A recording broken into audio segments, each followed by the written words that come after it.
I'd like to just express my thanks to the CSGF committee and the Krell Institute for awarding me this.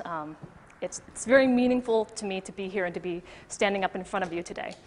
So the title of my talk, I'm going to let you in a little bit here. The title of my talk is actually an homage to the philosophy, the motto, the saying of a summer school, a math summer school I attended when I was 15 in high school. That was funded by the NFS for encouraging young mathematicians to develop.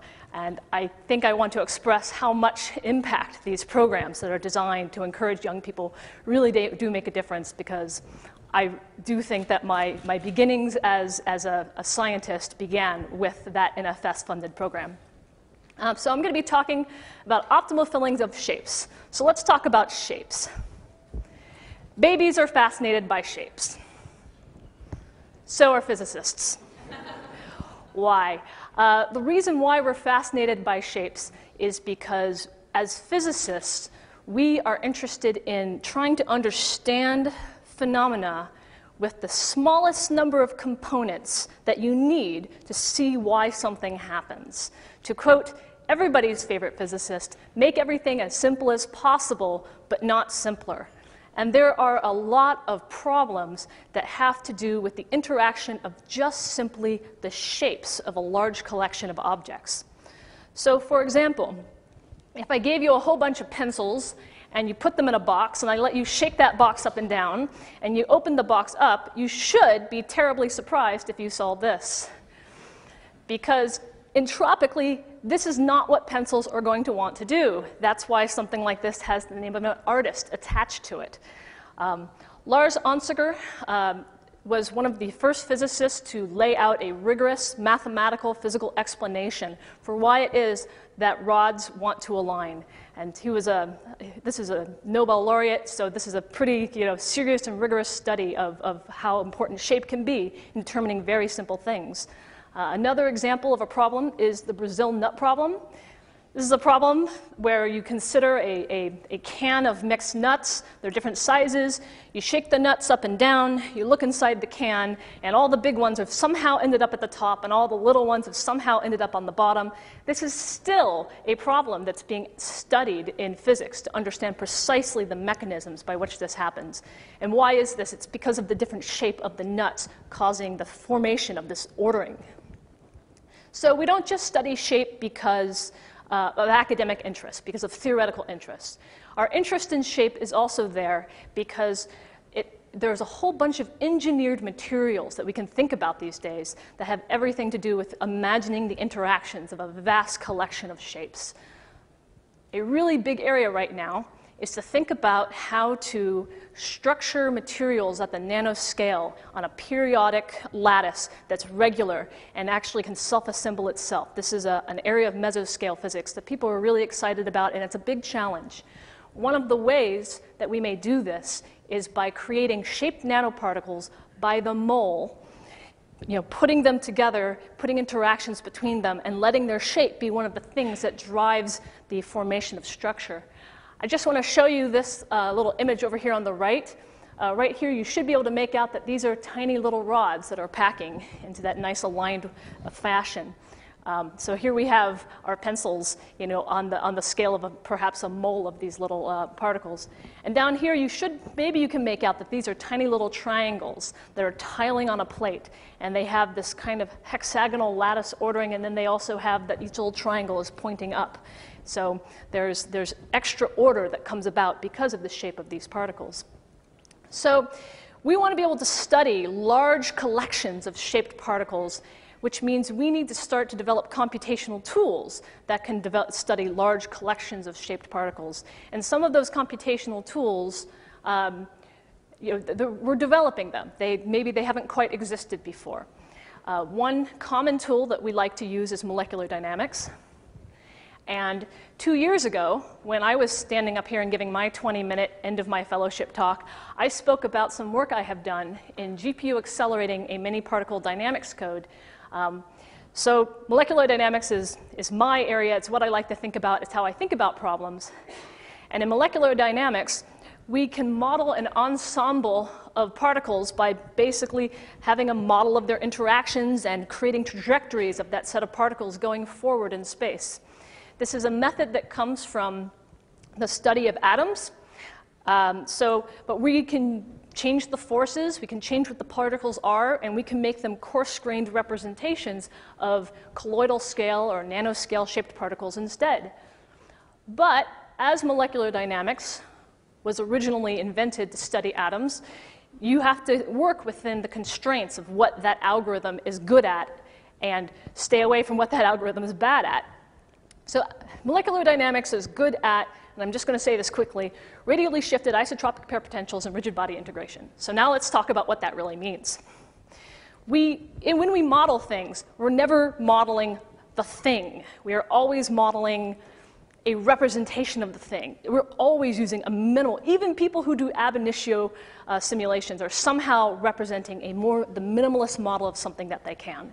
So when we think of modeling a bunch of particles interacting inside of molecular dynamics, we should look at this as what we're doing is we're assuming a spherical cow. So there's the particle that we're modeling in molecular dynamics, our spherical cow. So spherical cows, now I need shape. So how am I going to make shape in a system that is full of a large population of spherical cows and knows how to model spherical cows? Well, in computational science, perhaps we might say that the canonical unit is to think in terms of maybe a pixel or a voxel. So perhaps what we should do is we should rewrite the entire molecular dynamics simulation algorithm so that instead it can model a cubical cow. And then we can build things out of little cubes. Maybe that's what we should do. However, this is really hard. This breaks what MD is good at doing. So this method doesn't really work all that well. So instead, how can we stay simple, stay within what MD is good at, and yet be able to introduce shape into a MD simulation? So perhaps what we should do is we just should consider more spherical cows. So we can have some big cows, and we can have some little cows, and we can glue our cows together into one body, and then we can move that body as a collective body in space. So those two things I said that MD was good at, what I really meant is this is what MD can do very well. So maybe as long as I can represent the thing I want to represent kind of like this, then I will know how to model it using a molecular dynamics simulation method. Okay, so if I want to model something more simple than a sphere, why don't I model a tetrahedron? It's a pretty simple shape.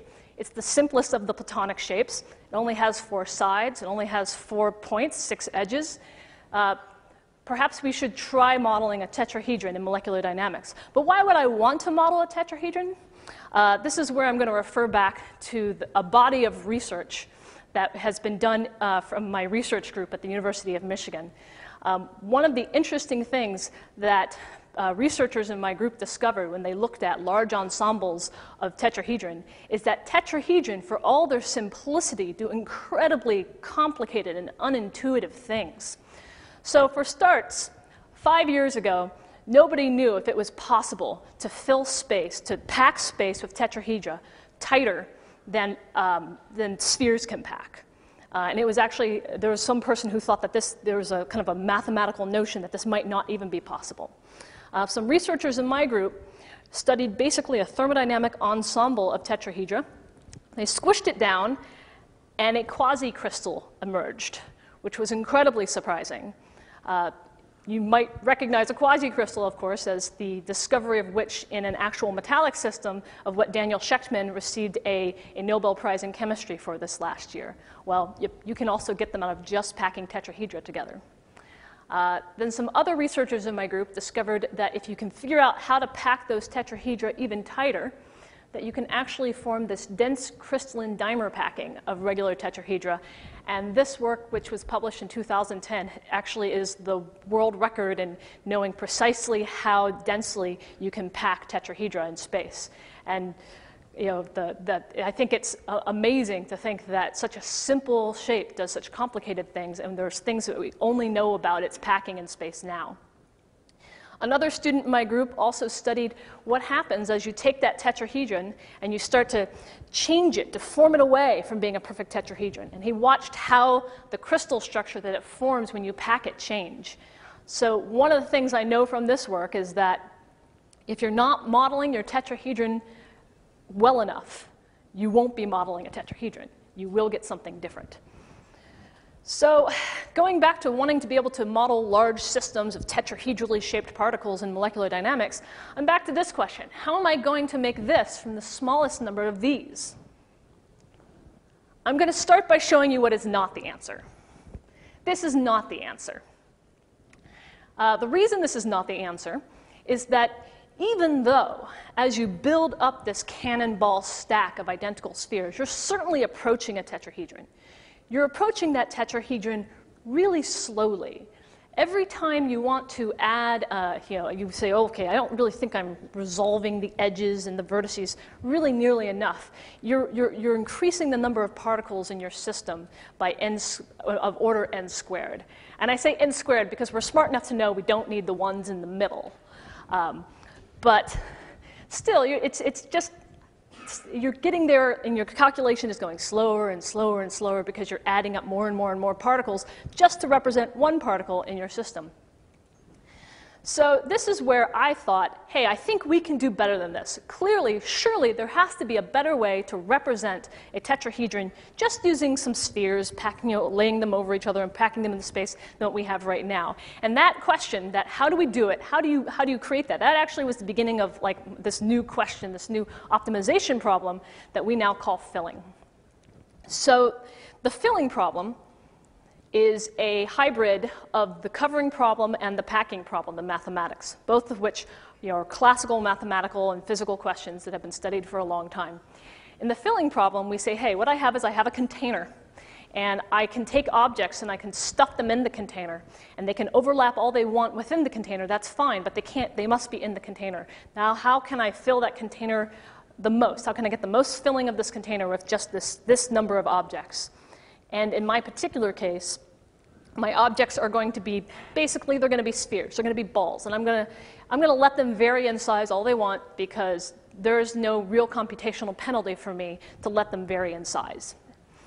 So, all right, so I started to think about this problem of how do I make this from the smallest number of these.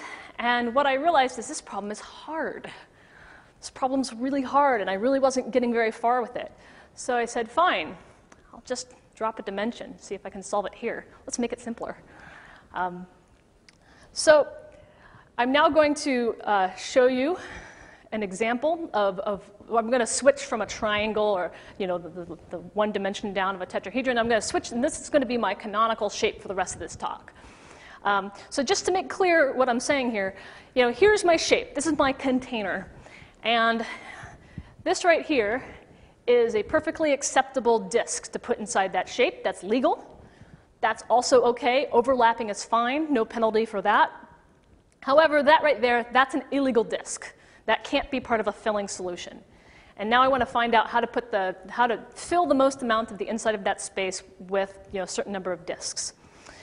So when I started working on this problem, with my colleague Joshua Anderson. And we took two very different approaches to this problem. This is a cartoonist rendition of the two of us working on this problem that I commissioned from a friend of mine.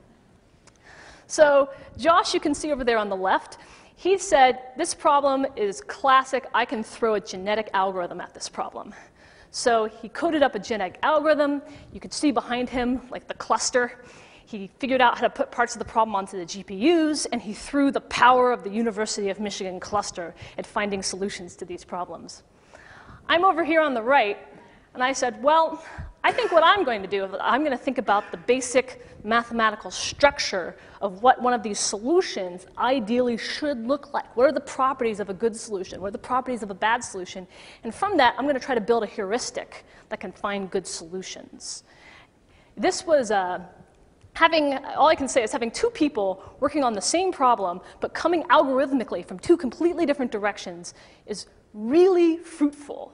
It's like a pseudo competition. On any given week, his code would be running better than my code, and we'd be learning something from what was happening over here. And the next week, my code would be running better than his code, and we'd learn something from my code, and he'd try to integrate that into how his code ran, and it was a lot of fun. So I'm going to start by just quickly showing you, just review really quickly how a genetic algorithm works. So in a genetic algorithm, we're going to start by having this large random population of solutions.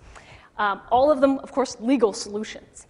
And each solution is going to have a genome, a description of the positions and radii of all the disks in that solution. And we're going to take those solutions and we're going to rank them by an objective function. How well do you fill this shape? And then of those solutions, we're going to take some of them and we're going to mate them together and make little baby solutions. And some of them we're going to say, well, this one's really bad, so let's just kill it off. And then some of them we're going to mutate.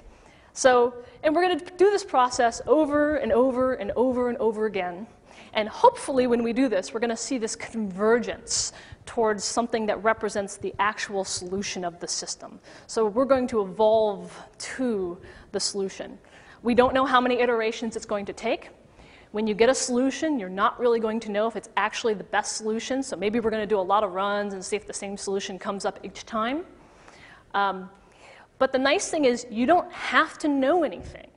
You say, this could be a complicated problem. I don't know if I'm ever going to be able to know anything about this problem. And this method will still get to a solution. But now I'm going to tell you about how I developed, the thinking that went into how I developed my heuristic. So the first thing is let's just look at the space of what you're going to be selecting a disk from. It's basically a three-dimensional space, because every disk is going to have a position and it's also going to have a radii. Now the first thing I figured out is that I don't actually need to consider the entire space of possible disks. I can reduce the space of disks I need to consider to a subset of all the legal disks that actually fit inside of that polygon. And that subset of legal disks are called maximal disks. A maximal disk is a disk that touches at least two sides. So there's a maximal disk. This is another maximal disk. That is also a maximal disk. This one's a maximal disk. You'll see it actually touches 5 sides. That's okay. It just has to touch at least 2. One property of a maximal disk is that there's no other disks inside the shape that completely contains that disk. And that should kind of give you a big hint right there as to why you can prove that you only need to consider maximal disks. So if you take the locus of all the centers of all the maximal disks in a shape, you get this skeletonization of the shape. The skeletonization is called the medial axis. It was first studied by Bloom in the 1960s and 70s. And if you take this one-dimensional skeletonization of this shape, and you add to it the radius function, which is simply what's the radius of the disk that goes with each point in that space, that together forms a complete shape descriptor of this space. And I now know that I only need to think about disks that I can map to points in the skeletonization. So the next leap I made was to say, I can take this skeletonization and I can cut it up. And I have rules for how you can cut it up. I can cut it up into pieces. And if I think about the pieces, I can think about how I can distribute my disks over these pieces. And I have a conjecture. And it says that there is at most only one local maximum in the filling function per way of partitioning in disks over these pieces. And I'm going to just give you an example of what I mean there. Let's break those words down. So let's say, so here's my 6 pieces, each one going out to each vertex. And then also I count that little tiny junction in the middle. That point is actually considered a separate piece. And I say, here's the partitioning. Here's how I'm going to break 6 disks over this structure. So I'm going to put one disk on A, another disk on A, put one on B, put none on C, but I'll put one on D, one on E, and I'll put one on F. Of course, F can only actually hold one disk. Now, if I take this configuration and I now let them slide along the pieces that they're on smoothly, and I can use any gradient function basically to do this, I propose that there is at most one local maximum that will be generated by doing this. So this kind of proposes a way I can find a global maximum, because there's only a finite number of ways to partition, 6 disks, for example, over these finite number of pieces. So you can, throw them over all the pieces, find the local maximum of each one, and there you go. The global maximum should be amongst this set. However, the question is, how many local maximum searches do I have to do? And the answer is, it's in a polynomial order. So the order is, this isn't even like the amount of computational time, this is just how many searches do I have to do. It's order n to the k minus j minus 1. N to the k minus j minus 1, the exponent is a measure of the complexity of the structure of that medial axis. And it stays constant for any particular given medial axis. So for this particular shape, that happens to be equal to order n to the 4, which means that if I want to find the best way to distribute 6, I'm going to need to do something on the order of 1,300 maxima searches, which certainly seems computationally doable, but clearly as I move up to 10 or 20 or, this is clearly, I'm not going to be able to get anywhere in solving this problem. Okay, so let's now make some assumptions so that we can get somewhere in solving this problem. So the simplifying assumption that I can make to make this better is I can assume that if I know the best way to partition n minus 1 disks, that the best way to partition n disks is going to be similar. I'm going to say these solutions aren't going to radically change all over the place. They're going to be similar. It's going to be nearby the best way to partition it with n minus 1 disks. So I can basically just cut out huge amounts of the search space and not have to look there. In fact, what I can do then is I can go back to n equals 1. And I can find the best n equals 1 solution. And then I can generate the n equals 2 solutions that are nearby to it. Then I can generate the n equals 3 solutions that are nearby to the n equals 2 solution. And I can build up until I get to the n equals 6 solution. It's not as simple as simply adding one more sphere or one more disk onto each piece. You have to also consider a few moves where you try to take something off a piece but put it to a nearby piece. You have a nice definition for how you're looking nearby. But the nice thing is that when you combine all this together, you now have an algorithm that's linear for the number of searches that you need to do. So that's a substantial improvement. Now we can actually integrate a few more tricks. As I can say, well, as n gets large, and this is another conjecture that I haven't been able to prove, but I'm pretty sure it's true. As n gets large, any junction that's in the system, after some n, it's always going to have a disk on it. It's always going to be occupied. That's my term for it. And if I assume that, then I can say, well, one thing I know about occupied junctions is that they take this filling space and they break it into subspaces, where the solution in one of these spaces has no impact on the solution in another space. So now I can take this problem, I can turn it into solving cheaper subspaces. And as I move up in n, each time I solve the problem for adding another disk to a little subspace, I can just store that solution, because even if it's not part of my solution right now, add a few more disks to the shape and it will be. So I can just cache my solutions as I solve them. And when I combine these assumptions and these things I can show together, I now have an algorithm that is order n with a coefficient of 1 in terms of number of searches I do, which means when n is large, I can make some assumptions, and in order to find the next best filling solution, I only need to do one more search. So let me now just show you some examples of what kind of solutions get generated by this process. This is 5 polygons, some of them fairly nice and regular, some of them getting a little more irregular. Over here on the right, we have ones that are concave. That makes the medial axis structure more complicated. And this is just a selection of solutions for these polygons. If we look at these for a minute, we can go up to n equals 1, and we can see naturally what we're looking at is the largest disk that fits inside of that shape period. We can start adding more disks. We see that there's some interesting things, like for the trapezoid and for this irregular polygon in the middle, there's a point where the largest disk that's in the shape will actually get popped out, and then it'll reemerge again. And we can also see as we get down here that we start really, this is 21, we start seeing that we really are approaching a really nice filling of that shape with these 21 disks. In fact, we did some analytical work, and I showed that the error, like how much of the shape is not left filled as you increase n, is proportional to 1 over n squared as n becomes large. So you're approaching a full filling of these shapes with just disks fairly rapidly. However, I also just told you, I just laid out for you precisely how my heuristic basically works. And I think at many points you should have noticed that I said, I conjectured. I conjectured this would be true. I assumed that this would be true, and I hope my heuristic works. So I think at this point you could rightfully ask, well, how do you think you really know anything? So, and this is where we bring back the genetic algorithm, and the genetic algorithm gets its time to shine, because the genetic algorithm assumed nothing. So we can take my solutions, and we can compare them to the genetic algorithm having run for hundreds of CPU hours to churn out the best solutions it could find. This is one example of a concave polygon that we did a comparison between. And this right here this is a breakdown of the comparison between how the genetic algorithm did and how the heuristic algorithm did, and we can compare them as we increased n. What you're looking at right here is the difference between the area generated by the heuristic algorithm and by the genetic algorithm. And what you see is that, at least for this example I'm showing you, the heuristic algorithm beat the genetic algorithm from n equals 1 all the way up to 21, which is pretty much where we would always stop. Down here, I'm going to show you the results of having run about a big selection of different shapes and what we saw.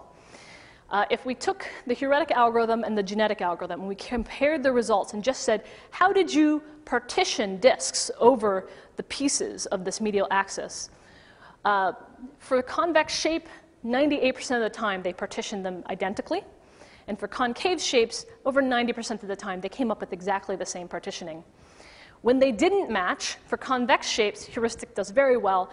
That 2% of the time, it would have the better partitioning, and it always had the better filling. For the concave shapes, the heuristic is more likely, the neighborhood that you have to consider is more likely to be a little larger, so the heuristic misses the solution sometime.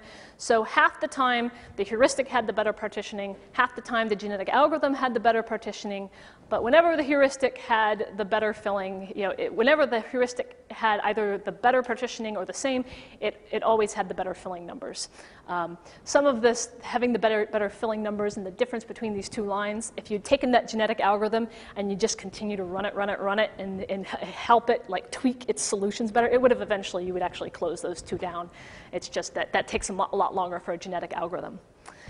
So I have taken this work and I'm trying to put it into a software that I can freely distribute and enable for people to use who have similar problems, who want to be able to generate these kinds of solutions, because there's a little bit of a lack of the ability to find these kinds of computational geometry codes in an easy-to-use format. And I'm now going to try the extremely brave and perhaps foolhardy thing of actually trying to run a demo of this software right here in front of you. So we'll see how this goes. If anybody out there wants to cross their fingers, go right ahead. So I'm going to create, I already failed. That right there is bad. So that's all right. Let's close that down. I'll go over here, run it again. Always seems to go better if I start it up fresh and doesn't get that little thing where it thinks I clicked off screen. So let's move this over here. There we go. All right, so I'm just going to click 4 points on the screen. 1, 2, 3, and I don't know, 4. There we go. All right, and now I'm going to come back over here. I'm going to tell it to do 10 disks. All right, there's the first one. Second one. I'm not sure if this shape we're going to see either of those two big spheres get pushed out. They're a little too close together. If that little interior piece was a little longer, then you probably would see one of them get shoved out in a solution, but I don't think it's going to happen. I like to try to guess where the next one's going to go. I'm betting bottom right-hand. Yep, there you go. Upper left, what do you think? It's thinking. I decided to give you guys n equals 4 and not make you look at a triangle, because I'm like, these people, they'd be bored by a triangle. Let's do a trapezoid. So I'm thinking definitely upper right here. Let's see, we're on 8, 2 more disks. So I'm thinking upper right, and then bottom left, and then bottom right for the last disk. 2 more disks, I think. Upper right. This takes too long. I'll kill this, and we'll go back to the presentation. But They're fun to watch. But this is getting computed right in front of you. So that's, for a decently sized shape, that's how something that originally started as a polynomial time algorithm has improved significantly. So, yep, okay, it got all 10 disks in there, and I think I guessed correctly about what it was going to do. That took 1.5 minutes to calculate those 10. All right, so we'll go back to here. So eventually that'll be a software that you can just download and put in your polygon and run. Okay, so I said that the reason I was doing this was so I could model shape nanoparticles. So perhaps I should demonstrate, or someone should ask me, well, can you model shape nanoparticles like this? Okay, so let's go see. So this here on the left is the 31 disk filling solution of a pentagon. And this here on the right is a lot of circles. You might think that what you're looking at here is a fluid of pentagons bouncing around, conserving energy, and bopping into each other. But you're clearly wrong, because all you're looking at here is circles. I've done nothing at all to try to visually manipulate what you're looking at right now. And when I take this simulation and I compress it down, I get this crystalline structure. Pentagons don't fill space. That's one of the things that I think is really interesting about pentagons. I've also discovered that people don't make pentagon tiles for little kids to play with. And I think it's because people don't want children to know the hard truths, like pentagons don't fill space. But this structure right here is exactly what it would be mathematically predicted for the densest structure that pentagons can form. So I also told you that I originally wanted to model tetrahedron, and then I led you on this goose chase where I ended up being down in 2 dimensions, and you're probably wondering if I was just going to leave you there. So let's come back to 3 dimensions. Can I take my heuristic and extend it up to 3 dimensions? I'm not sure that's ever going to work.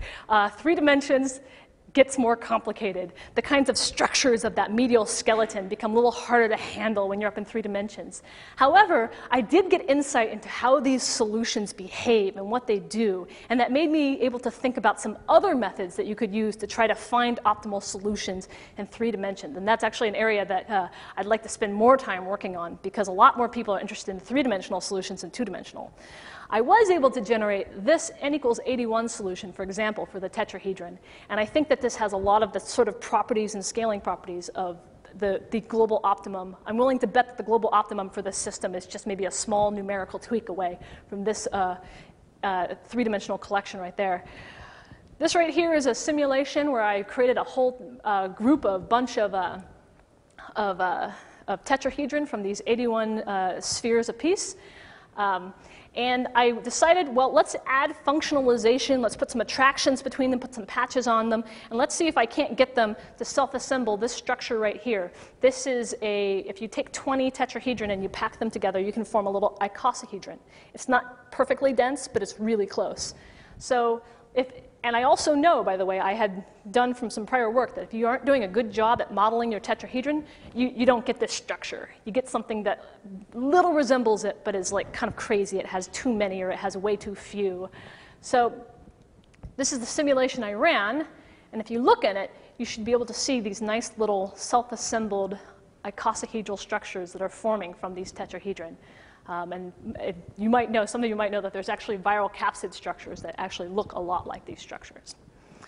So one of the nice things about working on a mathematical problem is that ultimately you're not just working on one problem, you're potentially working on a lot of people's problems. So the interesting thing about actually then solving a problem is trying to understand who else's problem might you have solved, and they don't even know it yet. So one of them is that there's a way for designing colloidal particles where you take droplets and you put other droplets on them, and you can adjust the volume and the surface tension of that. And you think about that, taking a droplet and then attaching more droplets and other droplets and other droplets, and you functionally have something that looks like overlapping spheres. So you could use this method to say, well, how can I design these colloidal particles to have some shape that I'd like them to sort of have the properties of?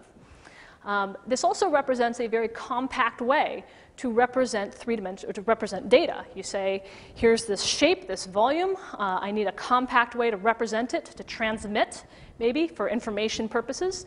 I can simply list off a string of spheres that represent a filling solution of that data. And if you have time for more spheres, I can give you more spheres so that basically, you know, the larger a message you're willing to receive, the more resolution I can give you of this complicated shape. We also have had some really interesting ideas of what if you could have wave pulses and you're looking at the wave front. What if I could time them to be different ways? I could design wavefront shapes. I could think about a wireless network where you think about, you know, having different, you know, radius of signals, radii of signals in a room, and how could you think about filling a room? We also think about what if I had laser beams, and those laser beams could have tunable diameters, and I want to shoot into some material a certain finite number of times. So what if it was depositing material on a surface, and I could deposit it in spherical shots? So there's a lot of ideas we have as to where these filling solutions might show up in other places. So we're kind of excited about that. I really hope to hear from some people if they have some thoughts about their own work. So I guess in conclusion, I'd like to provide my acknowledgments. I, of course, would like to thank the DOE CSGF Fellowship Fund that allowed me the kind of academic freedom where I could have some idea and just disappear off on it, and nobody was, you know, everybody was positive and supportive of that. I'd like to thank the Department of Energy that funded me after my Krell Fellowship ran out. I'd like to thank my professor and the many students who I bounced ideas off of all day long. I'd like to thank Ben for his cartoon. I always like to thank the softwares I use, because it's the hard work that other people built into making great tools that made me coming in and doing something completely new with those tools just possible and easy. And I don't think people spend enough time acknowledging the softwares that they stood on the shoulders of. That is all. Thank you.